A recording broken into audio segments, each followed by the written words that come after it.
Origin. New aspiration.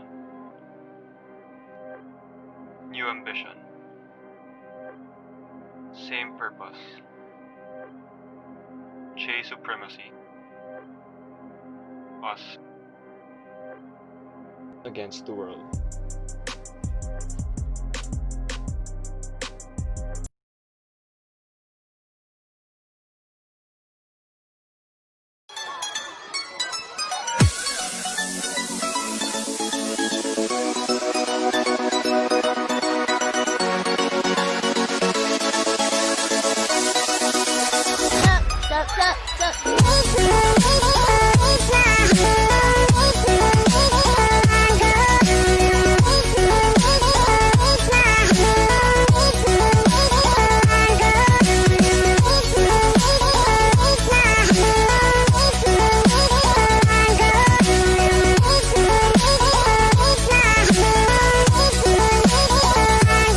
This is why we play to bring cricket.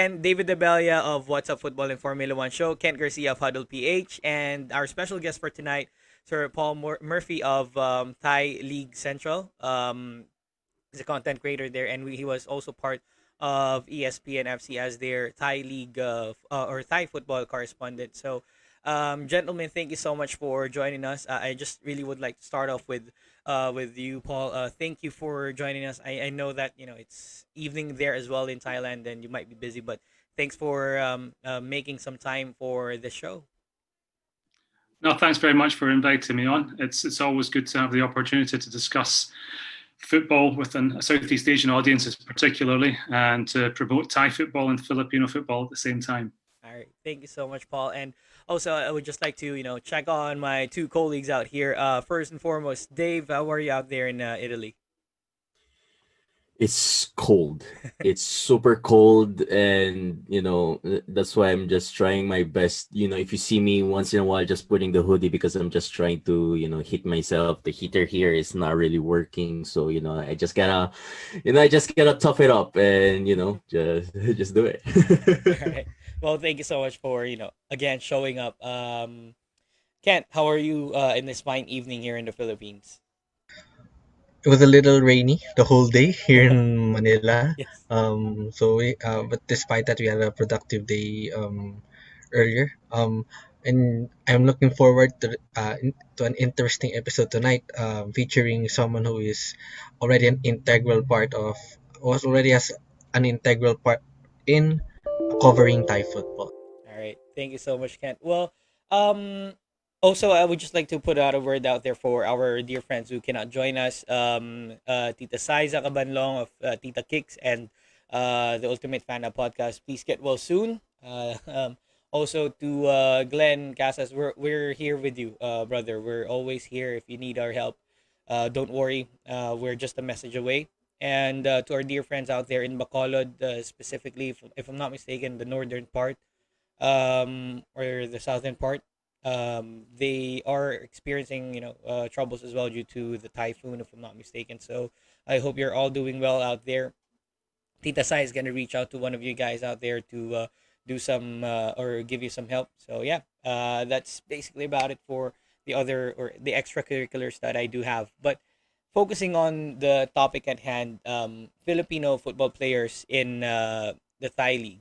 This is not a new thing for us. It's been happening since 2017, 2018, if I'm not mistaken. Actually, Javier Patino is playing in and out of Thailand. He's been with Buriram, then transferred to China, then went back to Thailand. So it's not a new issue already, or not a new thing for all of us here in this podcast. But I just like to ask you, Paul, with the sudden influx of the players that we do have, what were your first impressions that Thai league clubs are now getting a lot of Filipino football players? I think it's a sign that they're using the ASEAN quota. They're using it in a way that's creative, and they're hopefully raising the quality of football here with accessibility to regional talent. The interesting thing, I think, is the fact that the focus has been so much on the Philippines rather than on other countries around the region. So they could be signing more players from Myanmar or Cambodia, Vietnam, but that's not really happening. It's a very small number. The Philippines, it's been quite an influx, as you say. So it's definitely interesting from another point of view is that most of these guys have not grown up in the region. They've grown up in other countries, and I wonder if that's part of the appeal, or they adapt more quickly to the different country because they've already done that. Most of them have played in the Philippines, obviously, and they've already been to one new culture, adapted to it. They've got some cultural awareness, coming, obviously having family from the region. And I think maybe that's part of the reason why the Filipino players are maybe more attractive to Thai clubs at the moment. They just have, a lot of them have come from a professional background in Europe sometimes. And like I said, the adaptation period seems possibly to be quicker than possibly the other countries, and the language factor as well, with most of them having English, and that I think as well helps people adapt more quickly. Right. That's actually a good point out there, Paul. I mean, the quick adaptability of the players out there truly is one of the key factors that Thai league clubs are getting a lot of Filipino players. But one thing that we have noticed, I don't know if it's only me, if it's David or everyone else in this podcast, but also the other fans, they've noticed that yes, these players have played professionally in Europe. They also made their marks as well in the national team for the Philippine Nationals. And some of the players who are currently in Thailand have played, majestically in the Philippines Football League. But knowing the difference of the level of competition, we're seeing a lot of these players, if not on the bench, not really on making it to the match day squad. So, was it really a true factor there that the divide, or let's say the difference of the level of competition of the Philippines Football League and the other leagues that they have played a part into why they're not being able to make it to the starting list? Yeah, I think there's obviously a difference in the levels of the two leagues, and perhaps another problem as well. The contracts tend to be short in Thai football. It's maybe 6 months or 1 year, and if they don't adapt quickly enough and make their mark, 6 months later, their agent, or they're already looking ahead to the next club they go to. And I think that's been a frustrating factor. It's not just Filipino players, that counts for any players from overseas. They often come in and have a short contract, and they have to hit the ground running. And I think if they were given more time, I think we would see more success on the pitch. The success has been mixed, as you say. Some players have come in and had a very solid impact. Patino obviously stands out as the player who became one of the top players in the league in his first spell at Buriram. But I think possibly the lack of patience from Thai clubs can be a factor in why the players are not maybe making the impact they have the ability to. Thank you so much for that. Now, before my other questions, let me let me give the floor to my colleagues out here. I would like to start off with David Abella. Go ahead, Johnny Pampa. All right, Paul. So, you know, what's the feedback of the Thai fans in general? Because I think they also need to be like surprised, like how come our ASEAN neighbors, the Philippines, like most of their players are coming to our league? They must be baffled or something. Like how's the reaction? How's the feedback with regards to Thai fans and the Filipino players coming to the Thai league? I think it's generally because it's been a low impact so far. It's not, as you say, there's maybe in each team that has a Filipino player, there's maybe one that starts regularly, and others that are squad players are on the bench sometimes. So I don't think there's been a hugely kind of a strong reaction to it. I think most fans welcome the ASEAN quota. They welcome the opportunity to have more bigger talent pool to take from, and I think Filipinos have just sort of blended into that factor. So I don't think I would say there's been a strong reaction in any way to it. Players have come in and strengthened the team. It's always welcomed. Football fans generally are not too concerned about the nationality of their players, as long as they're the right players for the team. And and you've seen players like Kevin Ingres had a very good year with Buriram so far, and Michael Falkesgaard not having the best year this season, but his first 2 years at Bangkok United were very good. So the fans see that, and it doesn't really, I don't think they really think too much about the nationality. They just want the best players for their team. And obviously there might be, and personally for me as well, I'm confused as well sometimes by looking at, if you're bringing players from another country, they've got to be as good as or better than the locals, which means seeing another country's players sitting on the bench, it's a bit, it's not really, it's possibly just a trial and error thing in the early stages of this ASEAN quota. And the success of the current players may decide if there's more or fewer in the future. Yeah, because you have a point. Because the other time I saw, if not mistaken, Ratchaburi won, and I saw there was one game that the whole bench was literally the Filipinos just sitting on the bench. So you literally have a point right there. So I'm like, okay, I mean that's the decision, but we're always happy that to see that they're playing in another league. My second question is, so with the players that are already there and the incoming players that are going, like Harvey Gayoso and Yano to Muangtong and everything, from what, in your opinion, like, is there one player that's already making a huge impact, or is there a player that's about to make a huge impact in the Thai league, in your opinion? I think at the moment, the age range of the players is quite a factor. You've seen some quite experienced players coming in, so they may be past the end of the best days of their career. Patino, at this stage of his career, is obviously, he's still scored 5 goals, I think, this season. Patrick Reichert's done well, but he's not one. These are not guys for the future. So obviously, we're seeing younger guys coming in, the Harvey Gayoso, and hoping they make an impact. But I've not seen enough of him, to be honest, to be able to predict how he's going to fare and if he's going to get the game time that they maybe want for him. But Kevin Ingresso, he's not young, but he's still at a relatively young age where he's still got a few years ahead of him. I've liked what I've seen of him this season, and I think at one point there was talk of him leaving Buriram, and his form picked up, and I think with Buriram or with another club, I think he's on the verge of having a real influence on the Thai league.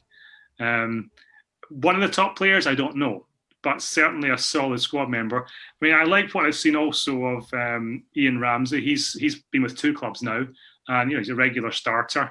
But in terms of just the platform that Kevin Ingresso's got, if he can keep his place in the team, that's a big if, because obviously a new coach has brought in a lot of new foreign players.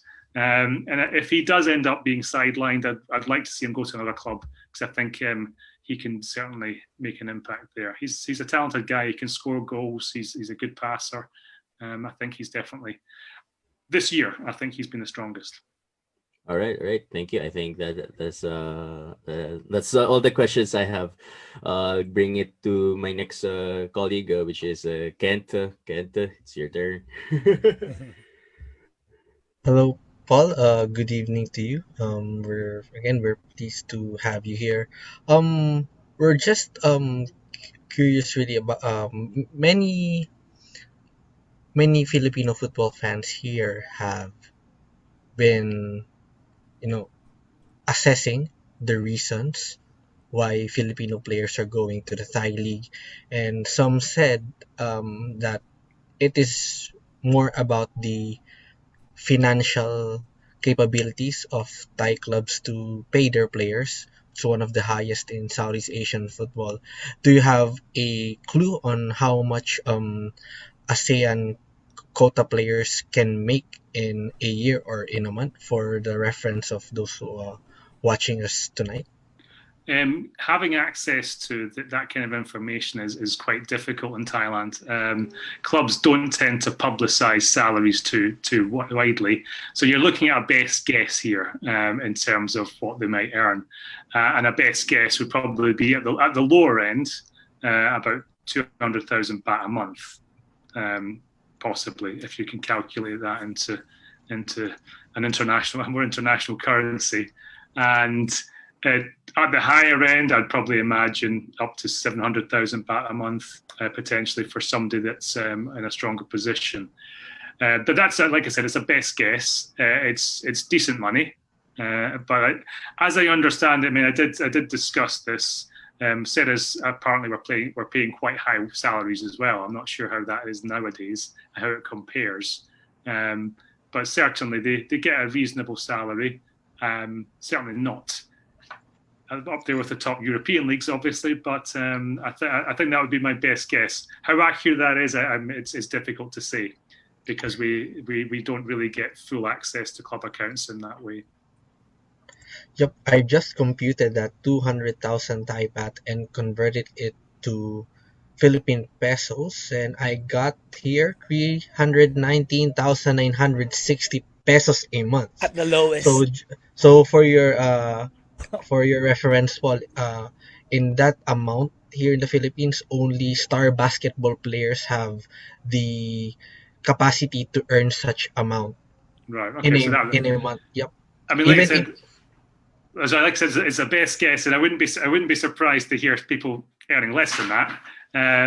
If that's the comparison, but I think certainly a first team regular, you'd expect to be on at least that. Yep. Knowing the overflowing money that Thai companies contribute to bankroll clubs, it wouldn't really be a surprise if it's a best guess. So with that, I've also seen some T2 or Thai League 2 clubs taking in Southeast Asian players as well. Although few over the past few years, only a few of them made it. I believe Patrick Reichelt played in the Thai League 2 a few years back. It was his first stint there. Do you think with more Southeast Asian players having playing in the first division of the Thai League, do you think that the clubs in T2 could open up opportunities to Southeast Asian players as well? Yeah, I mean, there's a quota spot there that they can use, and we have seen some examples, obviously, of Southeast Asian players in T2. So I don't see why not, and I think in some ways it might be beneficial, because it might mean more game time for some of the players that are on the fringes of the T1 squads. I mean, the budgets of the T2 clubs, again, it can be quite volatile. It can be quite unpredictable. But certainly some of them will have bigger budgets than T1 clubs at certain points in the year, especially when they start to get in a position where they're pushing for promotion. And you'll see T1 level players often playing in T2 because they're getting more money than they can get a deal in T1. So yeah, definitely I think there's opportunities. And as I said, in some ways, it might be a better option for players who are not getting enough game time in the top tier. That's a very good insight, right? We can see that there, aside from T1, there's another alternative path that some Filipino footballers can go to if they are willing to take the risks to challenge themselves overseas. And my last question would be, we have a Filipino community in Thailand, not really big, but still a sizable population compared to other countries around Asia.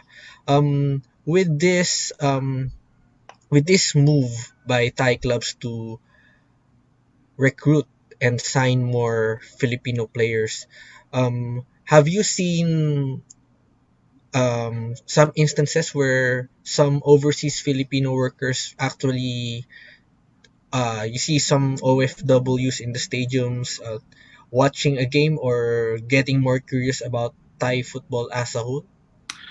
Personally, I haven't really seen much evidence of it. I mean, there's maybe isolated groups, but as a community, not really. I saw quite a few at the Ceres Negros game against Thai Port, but that's when they were kind of focusing on a Filipino team. I think it's something that maybe clubs are not recognizing the potential in. We saw when On 2 first came to Thailand to play for Police Tero. Police Tero made a big effort to engage with the Myanmar community, and they ended up with every game there were several hundred fans from Myanmar there to see him. And the thing is, I mean, obviously, as we know that the Philippines isn't really a great football country, and is the interest there to justify clubs making an effort to try and engage with Filipino fans?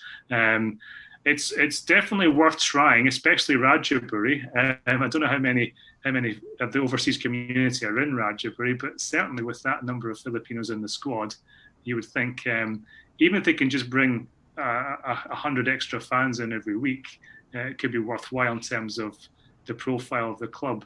But yeah, it's not something that's really obvious. If it's happening, it's under the radar. But it's certainly something that clubs could be investigating and seeing if there's something out there they could do to bring in a few more fans.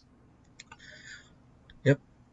Should be an interesting market that the Thai clubs can tap or can utilize by getting our Filipino football players to play for their clubs.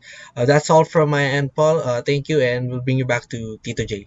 Thank you so much, Ken, for those wonderful questions. Yeah, I mean, I totally get the point, especially the last question that you had, wherein the Filipino community, not only in Thailand, but I think everywhere in the world, we do have a huge overseas Filipino community out there. So that's why it plays a big factor for the Philippine Ascals when they travel abroad, when they play their international matches. It plays a part for them. And yeah, I really hope as well that, even though that it increases the popularity of Thai league football, I hope it also resonates to Philippine football in general, knowing that we do have Filipino players out there.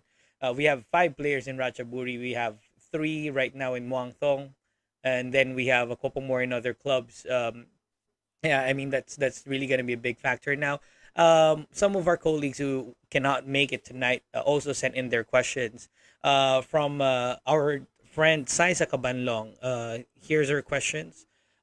First, do you think there will be more Filipino talents to be recruited by Thai clubs in the future, knowing that we already have 2 from the developmental squad of the Philippines? Do you see those numbers growing in the next years? I think in the short term, yes, but in the long term, I think it goes back to the point we were talking about earlier. The success of the current crop might decide if it's going to be a bigger market in the future, or the market's going to, or interest will shrink a little bit. So I think the current guys have that a little bit of responsibility, if you like, if they want this phenomenon to continue. And they have to be more successful than they have been so far. Let's face it, the success has been limited. So if that continues, if the players continue to be more, squad players, I think it will put clubs off a little bit. And obviously, there's others involved that we haven't really mentioned yet. I mean, obviously, there's probably a push from the Philippines. I mean, I'm sure Scott Cooper, who's got lots of links with Thailand, he's happy to see the players, and I think he said that as well. He's happy to see the players come here and get experience, given the nature of the league. It's a bit more professional, it's more established in the Philippines, there's more fans, the clubs have better infrastructures a lot of the time. So it's definitely, I'm sure, popular in the short term from the Philippines as well, but at the expense of the Philippines league to an extent. So is getting the balance right. You don't want, I presume the Philippines doesn't want all the best players in Thailand when they've got a local league to develop as well. So yeah, as I said, in the short term, it seems to be a popular thing at the moment. Longer term, I think it just depends on the quality that the current players show, and we can see what the future is. As you can see, the guys at Muntong we talked about earlier. I mean, have just arrived. Harvey Goyoso and Mar Vincent Diano. I mean, I think this is a kind of obviously homegrown talent, and that's, if they do well, it could open the door for quite a few more. Right. Yeah, that's actually the goal of the ASCO's development team, because in recent years, the Philippines hasn't really experienced a lot of developmental squads, or should we say, in terms of grassroots, we do focus more on or the senior national team, with getting players from overseas and then letting them play in the national squad, compared to building them from the ground up. And uh, this is for me, this is the first time that we have produced, not really the first time though, because we have produced the likes of Amani Aguinaldo. We have Patrick Dato as well in the Thai league. Both are homegrown players as well. But in terms of the age that they are in right now, Harvey Gayosa and Mar Vincent Diano are the first ones from their batch to make it into bigger leagues outside the country, and I think that's gonna be a bigger that's gonna play a bigger impact, for not only for the other players in the ADT or the ASCO's development team, but for younger players who has followed the career of these two players. My follow up question on that is, what what what do you think the Thai league clubs see in the Filipino players? I know that you might have already answered this earlier, but what do you think the Thai league clubs are attracted to in getting the Filipino players? Yeah, well, I mean, as I think I said at the beginning, it was. I think the adaptability is a big factor. There's obviously the networks that of agents, recommendations. That's probably going round as well, and they're playing a part. Competitive, Sammy. Again, we talked about salaries. Again, do these guys offer good value compared to some of the local players? And we know that the salaries have gone up quite a lot over a number of years. And a lot of clubs have struggled a little bit because of sponsorship money going down, especially in light of COVID. Is that meaning, I mean, like I say, we don't know exactly what these guys are earning. Is that making them more attractive as well? If they're coming for lower salaries possibly than they might get a local player of the same standard as potentially. So there's a few factors. Yeah, I mean, I think the positions are always interesting as well, because overseas players, they tend to take up the positions that the local players might not be as strong in. So if you look at the positions of quite a few of the Filipino players, they're kind of attacking midfield, front forwards, and not so many centre backs. That's usually taken by a Brazilian or a European player, but they'll certainly be looking at. There's certain positions in Thailand that the Thai players are good at, and there's certain positions where they look abroad more specifically for. And I think maybe technical midfield players, for example, there seems to be quite a few Filipino players coming in that position. Thank you so much for that. And probably just veering away from the players that we do have there in the country. The Thai league has expanded over the recent years, and they've done so well that they've started off with mainly Bangkok clubs, and now they're spread all over Thailand. What do you think in the Philippines learn in terms of improving the league that we do have here, and possibly emulating the feat that Thailand is experiencing as of this moment? Yeah, I mean, it's strange. If you look back 15 years, then the Thai league was in a similar position to what the Philippines is in now, possibly. The difference, I think the fundamental difference is football's always been popular in Thailand. Where, I mean, it's basically, if you look at it's the most popular sport in the country, probably. Some people might argue it's boxing, but that's, I think, more of a traditional thing. Whereas the mass market is still football. And so you're starting from a point where it's an untapped market there. Philippines, I don't think, has that position, so they'll have to work harder to generate that interest, probably. But I think what the Thai league is, obviously they spent a lot of money on marketing, they got a lot of sponsorship in, they brought in maybe some, what you could say would be a lost leader in guys like Robbie Fowler. So you generate interest from getting a big name into the league. They might get paid a lot of money. They might not necessarily make the biggest impact on the pitch, but they certainly get the fans coming in, and small things like that. And then be a meeting. Sorry about that. Sorry. Okay, good. You're saying, Paul, All sorry? of a sudden. I understand there's going to be a meeting tomorrow, and hopefully that will bring some clarity to the situation. But there's not been any firm decision made yet about what's going to happen to the games in Bangkok and the highly controlled areas. I do expect to see some impact on the league, obviously. I do expect to see some postponements, but there were still games going on. I mean, there was a game in Bangkok yesterday in Thai League 3, for example. So it's a very fluid situation because the cases, it's been quite a sudden rise because for many months there were next to no local transmissions. So I think the league is just trying at the moment to work out what the best way to go forward is. Having the games behind closed doors remains an option, and I kind of hope they go for that because I think shutting everything down is not necessary. Because it will just put the league back again for another year, and if the risk is relatively small. I mean, Thailand, the cases compared to other countries are still relatively small, and other countries manage to go on with life without too much of an impact. So I would like to see the games move behind closed doors and continue as normal. I don't think that's going to happen, judging by the way things have been handled previously. But I think we should have more information on that tomorrow, unless there's been something going out on that in the last couple of minutes. Okay. So all right. Because the thing is, like, I was just surprised because I have a friend also there that they said that they're on a lockdown. I mean, Thailand for the past I don't know how many months they didn't really have any cases, and they said that a few of the neighbors just came to Thailand who worked there, and the next thing, boom.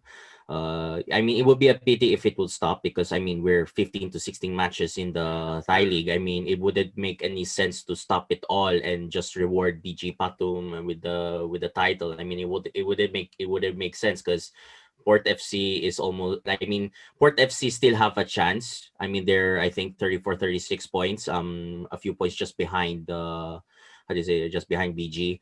Patum, and with regards to Ratchaburi and Buriram, I mean they're still on their 20 plus, around I think 29 or 28 points. They could still catch up, but I think it's more or less they just want to be start of the top, just be part of the top four. But it will be a pity because Port FC can still do it if they just remain consistent. I mean they lost their last game, but it happens. But I think they can still catch up if only if BG Bottom doesn't lose because they had a few draws, maybe just only 2 draws but 0 defeats, so the pressure is even more on BG Bottom. So I hope that so tomorrow will be the press conference, right? More or less. I read something today saying they're going to have a meeting and decide the next steps. I mean, when you say lockdown, it's restrictions, but it's not 100%. I mean, schools are going to be closed till the end of the month, for example. But malls are still open for now. Supermarkets are open. People can go out freely. There's no curfew, so it's not lockdown in the sense it was in April when there were some quite severe restrictions. So at the moment, let's hope. I mean, I'm hoping for some common sense. And I think having the games behind, there's no reason not to, as long as the players are being tested regularly. I can't see a reason why they can't continue with games behind closed doors. All right. So, my last question before I send it off to Kent. So, with regards to the how do you say this, the upcoming AFC Champions League that's gonna more or less gonna start maybe in a few months and all. Do you think that with regards to Thailand right now, because since they're 15 to 16 matches and I think they have, and some have to still start their season in some other leagues in Asia, do you think it's also an advantage for some of the Thai leagues coming into the Asian Champions League, with regards to preparation, with regards to how do you say regards to preparation to playing and everything? Yeah, I mean, theoretically it should be, but when will the Champions League start? is another question. So we don't really know what stage they're going to be when the Champions League kicks off. Theoretically, it should be an advantage, but it's very difficult to predict how this year is going to go in terms of football. So I don't want to look so far ahead at what might happen in the next few months.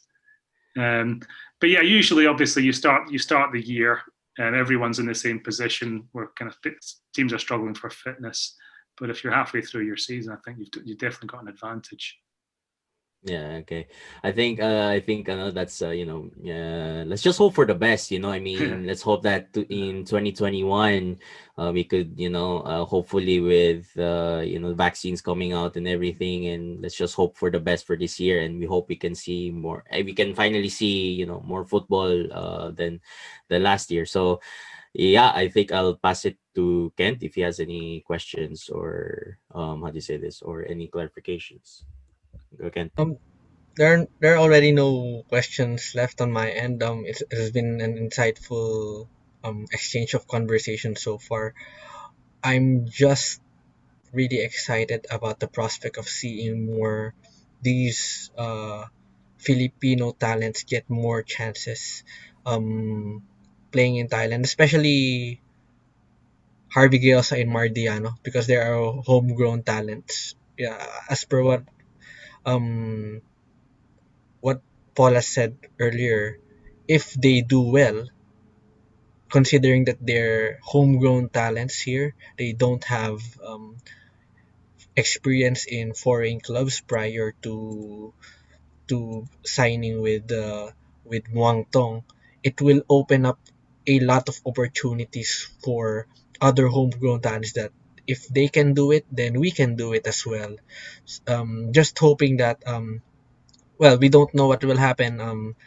The pandemic has been affecting the player's form, especially when unfortunately a player contracts the virus, or sometimes the schedule changes, postponements and other stuff. But we just hope for a good year for the Thai league. Hopefully they finish the season, and as a Filipino football fan, I hope that the Filipino players will have a very good campaign this year, and I'm looking forward to see most of them, if not all, in action.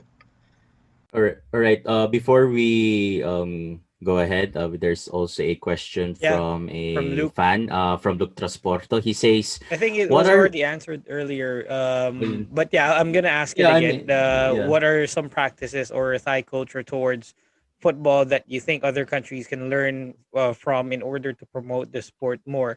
But before I pass it on to Paul, Luke, thank you so much for the question and being one of the top fans of the stream. I mean, we highly appreciate you watching our stream despite our technical difficulties right now. If you're seeing this and if it's buffering on your end, it's not your internet, it's my internet. And my apologies for that. I'll definitely fix it after the show, and I'll re-upload a cleaner version of the show. But yeah, going to that question, I think one of the things that you've mentioned to us, Paul, is that making it not more of a match day experience, or I mean making a match day experience more sociable for the Thai league fans, right? Yeah, I think that was a big factor in attracting fans to the stadium. Um, I mean, that's in terms of pulling the fans in as well. But I mean, I think something that still a lot of Thai clubs don't do well, and some have done very well, is that you lay down roots. The club. So Buram built a stadium. They're not going anywhere. They should be staying there. So there's confidence in the community that they've got a club that's going to be there for the foreseeable future. Rajaburi as well. They've built a stadium. It's a lovely little stadium, and their fans will hopefully remain loyal to their club. Port FC, on the other hand, the way their club is run, the way it's structured, they're in a very vulnerable position because their stadium has not been developed. It doesn't belong to the club. So having clubs that actually build an infrastructure from scratch is very important. And again, As I said, we've seen quite a lot of clubs disappearing. The better ones, obviously, the better run ones. I mean, BG Pattern United, another good example. They've built their own stadium, so they've got their own community to pull from. I think there's a lack of confidence when that doesn't happen. And if Philippine clubs have the same experience, where the club is there for a few years, but it doesn't have its own stadium, doesn't have its own facilities, it's easy enough for that club to disappear. And fans eventually lose interest. Why would they invest in a club that might not be there in the long term? So yeah, there's lessons to be learned from that as well. So certainly Buram, Rajaburi, BG Pattern United, good examples from that point of view. Thai Port, not so much, unfortunately. Well, thank you so much for the input. I mean, we could really use learning a lesson or two, not only from the Thai league but our neighbors as well. And we want to thank everyone who stayed faithful in our stream despite the difficulties that we're having. Promise we will re-upload this video, or we will re-upload this episode on YouTube. We're also gonna upload it on Spotify. So yeah, at least you have channels out there that you can listen into and watch the replay of this show if you're experiencing internet connectivity issues right now, which is not cost on your end, but it's coming from my end. So my apologies for that. But yeah, I mean, it's been a great episode that we had for tonight, and most certainly we would like to thank you so much, Paul, for joining us. I mean, giving your insights regarding the Filipino football players out there and how they're going to be, or how it's going to make an impact out back here in the Philippines. And yeah, anything else that you'd like to say to the Filipino football community and the Thai football community as well? Well, I think it's echoes what we've discussed earlier. I would like to see clubs bringing Filipino players, giving them a chance, because I think a few people have been brought in, and if you're not going to give them a chance, possibly find them a club in T2 where they're guaranteed more game time. I think it's been. So we have, as I said, we've seen some success stories, some solid players that have added to the league. But I think my hope is that the ones that do come, there's a bit more game time for the majority, rather than maybe 50% as it is at the moment. But yeah, I hope to see that growing. And in the future, I really want to see Filipino football develop. I hope the country does become a bit more passionate about the sport, and that maybe one day we'll see Thai players going to the Philippine League as well, in an exchange of talents. Right. Yeah. Thank you so much for that. I mean, that's our dream as well. Having international players, not only Filipino with foreign blood playing in the league, but also foreigners, or I mean, Thai players or Southeast Asian players apply their trade here in the Philippines. So yeah, again, we would like to thank you so much, Paul, for joining us. Any shout outs or anything else that you'd like to greet? I think there are people asking for you to greet them over the show. No, I would just like to say that if you're interested in following more about Thai League football in the English language, please follow us on Thai League Central. We have a Facebook account, we have a website, we have a Twitter account.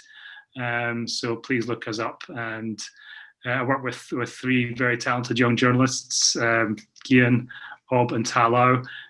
We offer a range of contents, analysis, podcasts, and just written content with interviews and previews, reviews. It's comprehensive as we can, so please do look us up there and interact with us as well. It's always enjoyable to do that. All right. Thank you so much, Paul. Now let me turn to my colleagues out here. Kent, anyone you'd like to shout out or anything else that you'd like to say? First of all, would like to thank all the viewers who watch our episode from the beginning till the end, and bearing with our technical difficulties. Then just shout out to Loyola Football Club, to Coach Roxy, Miss Reese, Coach Noel, and all of the coaches and players involved. Also shout out to Frente Narana, as always, our Loyola FC lads always supporting the club. And also shout out to our fellow folks at Huddle PH, um, Happy New Year to all of you, and we hope that we get to write more content about local football this 2021 as the situation, hopefully the situation improves. And to all of my co-writers and artists at Paksa MNL as well. Thank you so much, Kent. Now moving on to our friend out here, David Debelia. Go ahead. All right, mga Paman Kickers. So thank you very much for watching this, and again, thank you for Paul for joining us tonight. Before we continue, guys, tomorrow or maybe next week, I think next week, I'm gonna challenge the leader or boss, Jamer De La Cruz, in the new segment called Pump Unleashed, and it's gonna be a challenge. Do you know your club? So I'm gonna challenge your Tito J if he knows Kaya FC very well. Does he know? Is he a real fan or is he a plastic fan? Find out next week. So just just that's don't come that. up with makeup questions. Nah, man. Second of all, if you guys wanna, how do you say this? For Filipino fans, if you like, international football from the top European leagues and Formula One, make sure to watch my show, the Was of Football in Formula One show. Hopefully, we can make another show about it. Discuss Boxing Day, post Boxing Day in the Premier League. And yeah, let's try to discuss that. And at the same time, also shout out to my basketball show. I'm part of this basketball show called the Basketball Zen. Shout out to you guys, to Jewel, to Kyrie, and to Lance, who is in LA right now. And yeah, that's that's basically it. And make sure to watch next week because Tito J is gonna be under the pressure. Yeah, thank you so much, Johnny. We also have something up for you for next week, mga pamanggikers. We have something to announce within the week, so just stay put. We're definitely gonna make it more engaging and exciting for our Filipino football fans or our general viewing public out there. And I think just in behalf of the ESBF team and the ESBF gang, we'd like to thank you, Paul, for joining us. Exchange of knowledge in terms of Philippine football and Thai league or Thai football is something that we really welcome because we learn from our neighbors. That's been that's been ongoing for Philippine football. We always learn from our neighbors, and most certainly we have learned a lot today with you having us on with you being on our show. I'd also like to greet each and everyone who watched despite the technical difficulties. Thank you. Shout outs to my best friend Nick Jacob, Arvin J. Suleiman, Luke Transporto, of course, our top fan, Andrew Foster, Jordan Samor, and everyone else who was watching us. Sorry if I cannot name you all, but thank you for joining our show. If you have any suggestions or comments regarding our episodes or anything you'd like to see in the Eat Sleep Breathe Football Show, please do send us a message on Facebook. You can also find us on Twitter, Instagram, and we are also on YouTube. So this episode of the Eat Sleep Breathe Football Show will be available on YouTube as well, probably Monday or Tuesday, Wednesday at the latest.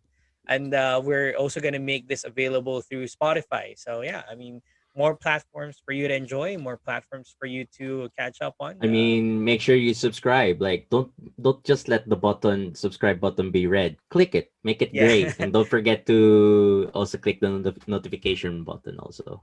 Yeah, and I'm also reaching out to our Filipino football community out there in Thailand. Make sure to support the Thai League Central of Paul and his friends out there. They are on Twitter and Facebook, if I'm not mistaken. So We also have YouTube as well. I forgot to yeah, mention. Yeah. oh yeah, they also have YouTube. So there, more platforms as well for the Thai League Central. So make sure to check that out. And yeah, I think that wraps basically up our show. We again like to thank you all for joining us. This is Tita J with David Debelia, Ken Garcia, and of course Paul Murphy. Thank you for joining us, and we'll see you next week. Thank you so much.